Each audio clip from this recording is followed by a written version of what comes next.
아주 오랜만에 3년 만에 교회 학교 비전 트립도 가고 또 일본 선교도 가게 됩니다. 마음을 모으고 또 지혜를 모아서 열심히 선교를 준비하고 있습니다. 선교는 영어로 미션인데 이 단어는 라틴어 미시오에서 왔다고 합니다. 보낸다라는 뜻이 됩니다. 선교는 하나님께서 우리를 보내시는 것입니다. 하나님은 예수님을 이 땅에 보내주셨듯이 예수님은 또 예수님의 제자들을 세상으로 보내셨습니다.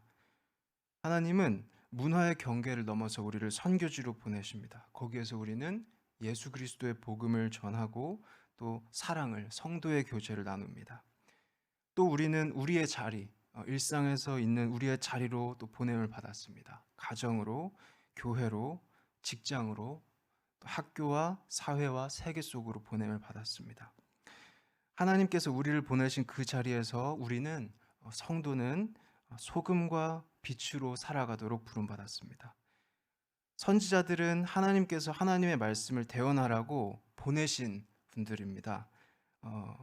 이사야 선지자, 예레미야 선지자, 에스겔 선지자, 여러 선지자들이 있는데 그 중에서도 요나의 주인공, 요나서의 주인공 선지자 요나는 아주 유명합니다. 우리에게 잘 알려져 있습니다. 특별히 물고기 뱃속에서 3일 동안 지낸 이야기, 아주 유명한 이야기입니다. 요나 선지자는 구약 성경에서 요나서 외에는 열왕기 하 14장 25절에 등장합니다.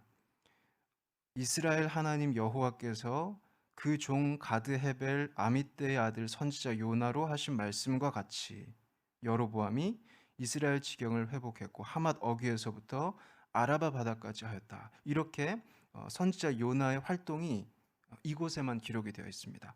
이 배경은 이제 여로보암이라는 표현에서처럼 여로보암 왕, 여로보암 2세가 다스리던 기원전 8세기 초반입니다. 우리 항상 수요일에 듣고 있는 예레미야 선지자가 기원전 한 600년쯤에 활동했던 남유다 왕국이 멸망할 때쯤에 활동했던 예언자라면 우리 요나 선지자는 그때로부터 한 150년에서 200년 더 전에 활동했던 선지자입니다. 이때 이스라엘, 북왕국 이스라엘은 부유하고 강한 지위를 가지고 있었습니다. 그렇지만 하나님 앞에서는 우상 숭배의 죄를 계속했다. 이렇게 열왕기의 평가를 받습니다. 선지자 요나는 이때 여로보암 2세가 북왕국을 통치할 때 이스라엘이 과거의 영토, 약속의 땅으로 받은 그 영토를 회복할 것이다. 이렇게 예언했다고 열왕기가 기록하는 것입니다. 하맛 어귀는 솔로몬 왕이 다스리던 영토의 북쪽 끝의 경계이고 아라바 바다는 사해 바다 남쪽입니다. 그래서 이 영토를 회복할 것이다. 이렇게 축복을 했습니다. 그러니까 요나 선지자는 여로보암 2세 왕이 다스리던 그 북왕국에게 회개를 촉구하는 것보다는 우선은 축복을 하나님의 백성에게 축복을 전했다. 이렇게 기록하는 것입니다. 여기에서 요나는 자신이 속한 그 민족 이스라엘에 대한 특별한 사랑이 있었구나라는 걸 알 수 있습니다. 하나님께서 이런 요나를 이제 1장 1절에서 부르십니다. 여호와의 말씀이 아미떼 아들 요나에게 임하니라. 이르시되 너는 일어나서 저 큰 성읍 니느웨로 가서 그것을 쳐서 외치라. 그 악독이 내 앞에 상달하였음이니라. 그러니까 하나님의 명령은 일어나서 요나가 지금 있는 북왕국에서부터 일어나서 저 멀리 떨어진 니느웨로 가야 되고 거기에서 쳐서 외치라는 말씀입니다. 니느웨는 당시에 아주 강력한 제국 아수르의 수도였습니다. 거기로 가서 그들이 악독하게 주변과 이웃들에게 행한 그 악한 행위를 고발하라. 이렇게 하나님이 명령하십니다. 이 악독에는 요나 선지자가 속해 있던 민족 이스라엘도 시달렸습니다. 나훔서를 보면은 나훔서는 이제 아수르를 특별히 대상으로 하는 예언서인데 아수르가 주변 국가에 이스라엘에게 얼마나 잔인하게 했는지가 잘 나와 있습니다. 하나님은 이 악독한 니느웨에 대해서 심판하겠다는 메시지를 요나 선지자를 통해서 전하고 싶으셨습니다. 그런데 요나가 선지자 요나가 이 말씀을 듣지 않습니다. 3절 그러나 요나가 여호와의 낯을 피하려고 일어나서 다시스로 도망하려 하여 욥바로 내려갔고 마침 다시스로 가는 배를 만났습니다. 여호와의 낯을 피해서 함께 다시스로 가려고 성과를 주고 배를 이제 탑니다. 하나님이 일어나서 가라라고 말씀하신 그 방향은 그 동쪽에 있는 니느웨였는데 요나는 정반대로 갑니다. 일어나긴 했고 가긴 했지만 지중해 방향으로 있는 다시스로 정반대 방향으로 갑니다. 지금 3절 한 구절에서만 여호와의 낯을 피한다 이 표현이 두 번이 반복되고 있는데 요나는 지금 의도를 가지고 능동적으로 하나님의 낯을 피하고 반대로 가고 있습니다. 하나님의 낯을 피하는 것은 아담과 하와가 범죄한 직후에 했던 행동입니다. 요나는 지금 정확히 하나님의 말씀에 불순종하고 있습니다. 그래서 욥바 항구에서 지중 해변에서 다시스행 배를 올라타게 됩니다. 그리고 이 배는 폭풍을 만나게 됩니다. 4절 여호와께서 대풍을 바다에 내리셨습니다. 선원과 승객들은 각자의 신을 마구 부르고 화물은 이제 배를 가볍게 하기 위해서 바다에 버립니다.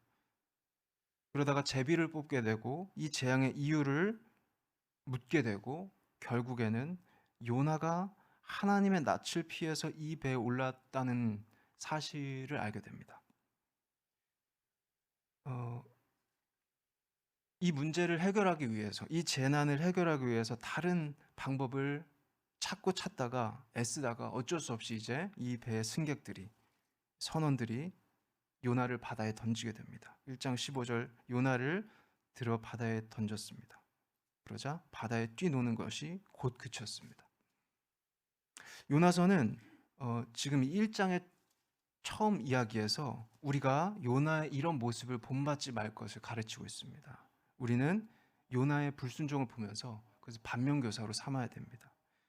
하나님이 아브라함에게 말씀하셨을 때 아브라함은 그 방향을 따라서 그 지시하신 땅으로 갔던 것처럼 우리도 하나님 말씀에 따라서 그 방향으로 걸어야 합니다. 이제 승객과 선원들은 요나를 버렸습니다. 그렇지만 우리 하나님은 요나를 버리지 않으십니다. 큰 물고기를 준비하셔서 이제 요나는 그 물고기 안으로 들어가게 됩니다. 3일 동안 물고기 뱃속에서 이제는 겸손하게 하나님께 엎드립니다. 하나님의 구원을 간구하고 찬양합니다. 이렇게 3일이 지났습니다. 물고기가 요나를 이제 다시 육지에 토해내고 요나는 다시 이제 생명의 땅을 밟게 됩니다. 그리고 이제 여기에서 다시 그 생명의 땅에서 요나서의 새로운 단락이, 새로운 국면이 시작이 됩니다. 하나님의 말씀이 두 번째 이렇게 주어집니다. 여호와의 말씀이 두 번째 요나에게 임하니라. 이르시되 일어나 저 큰 성읍 니느웨로 가서 내가 내게 명한 바를 그들에게 선포하라. 요나가 여호와의 말씀대로 일어나서 니느웨로 가니라. 니느웨는 그 키 큰 성읍이므로 3일 길이라. 이제 두 번째 단락이 시작이 됩니다. 요나는 하나님의 말씀의 반대 방향이 아니라 이제는 회개하고 하나님의 말씀의 그 방향으로, 정방향으로 갑니다. 이 두 번째 모습이 하나님의 말씀에 대해서 우리가 바르게 마땅히 취해야 할 그 모습입니다. 우리가 배워야 할 모습. 우리가 일어나서 가야 할 방향인데 이 방향으로 가게 될 때 이제 우리에게 어떤 은혜가 주어지는가? 이제 요나서가 그것을 보여줍니다. 요나는 니느웨로 가서 이제 하나님의 맡기신 말씀을 잘 전달합니다. 3장 4절 요나가 그 성에 들어가며 곧 하룻길을 행하며 외쳐 가로되 40일이 지나면 니느웨가 무너지리라.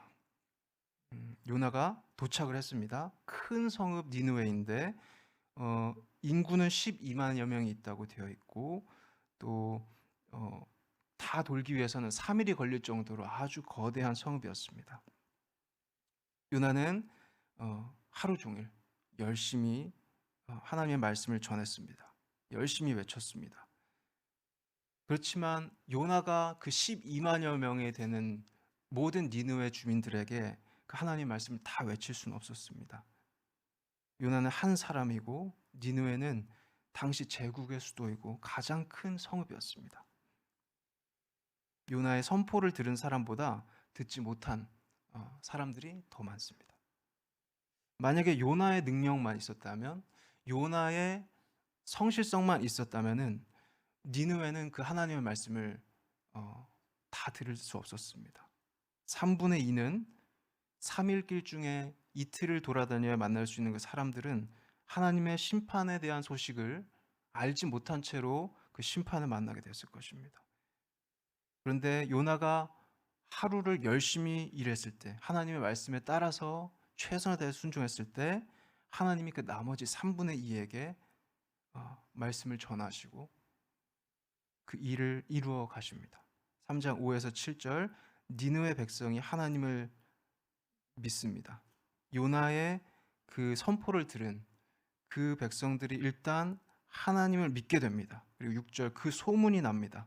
니느웨 왕에게까지 그 소문이 전달됩니다. 그리고 7절, 왕은 조서를 내려서 니느웨 전체에 전파합니다.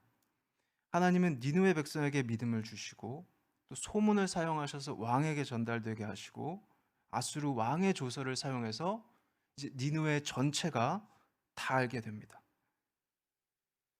그래서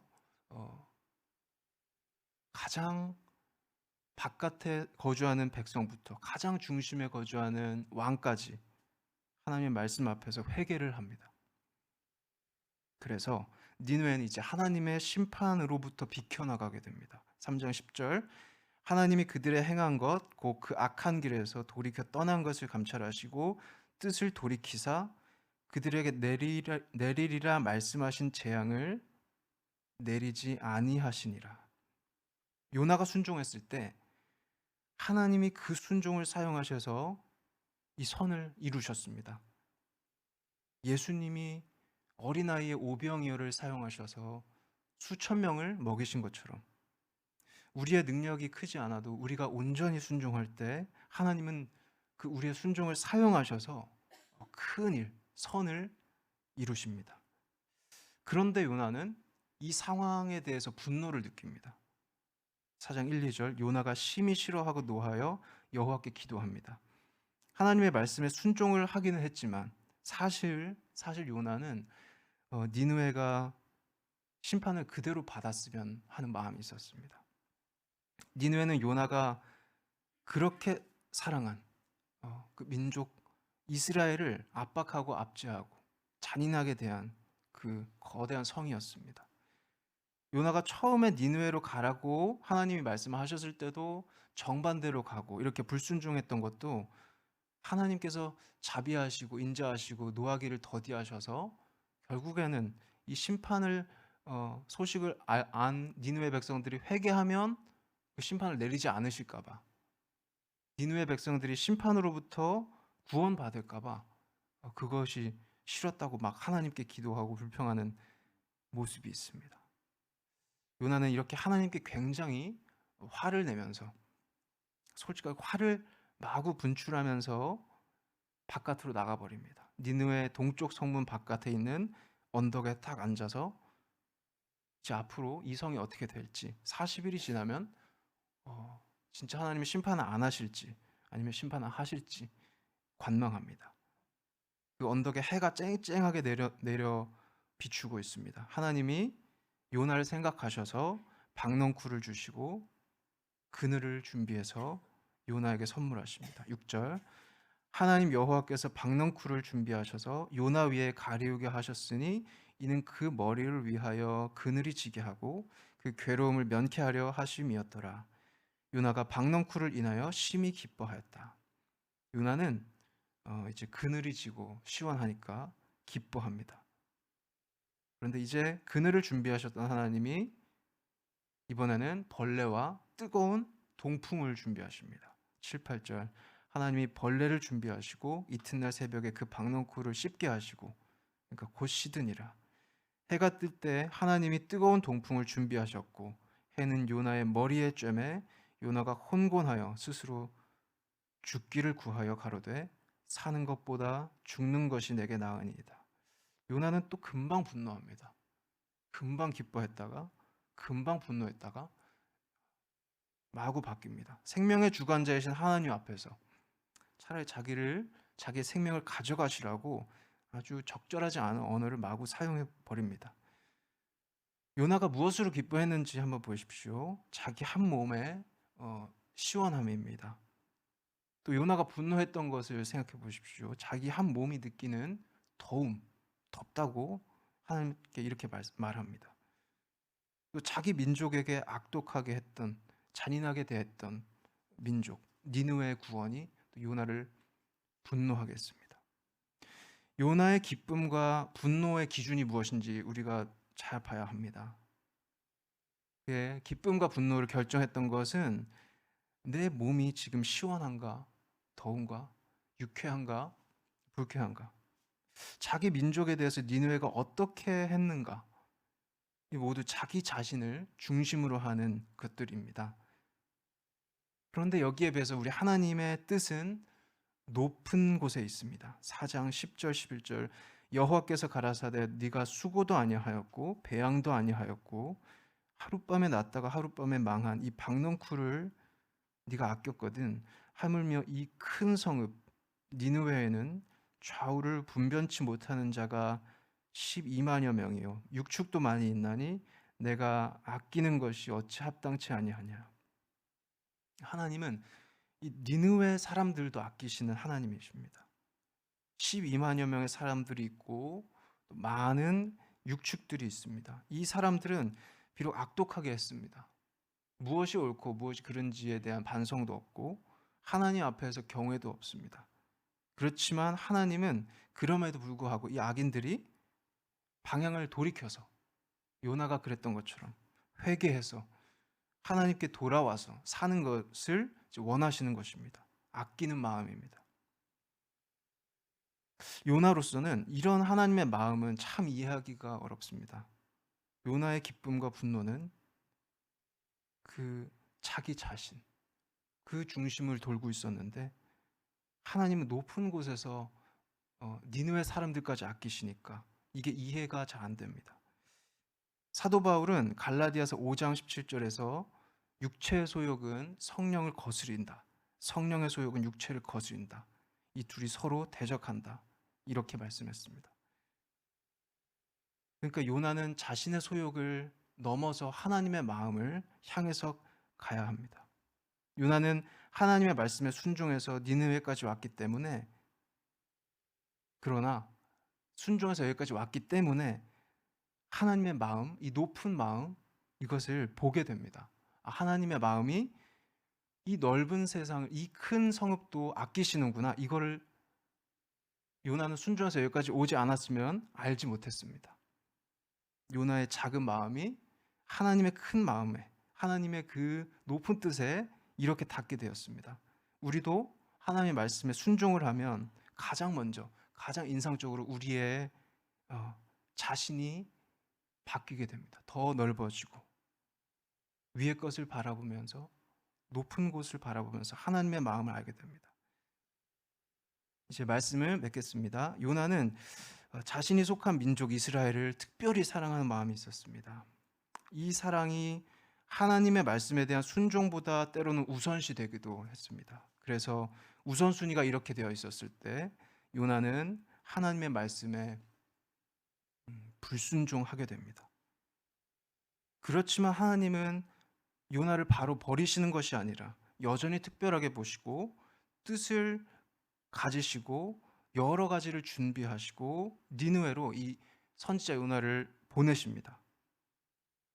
요나가 이제 두 번째 임한 하나님의 말씀에 순종했을 때 하나님은 요나의 작은 힘을 귀하게 사용하십니다. 그래서 소문과 또 왕의 조서 등을 사용하셔서 큰 일을 이루십니다. 하나님이 다스리시는 더 넓은 세상 보여주시고 그들을 어떻게 아끼시는지 하나님의 뜻을 가르쳐 주십니다.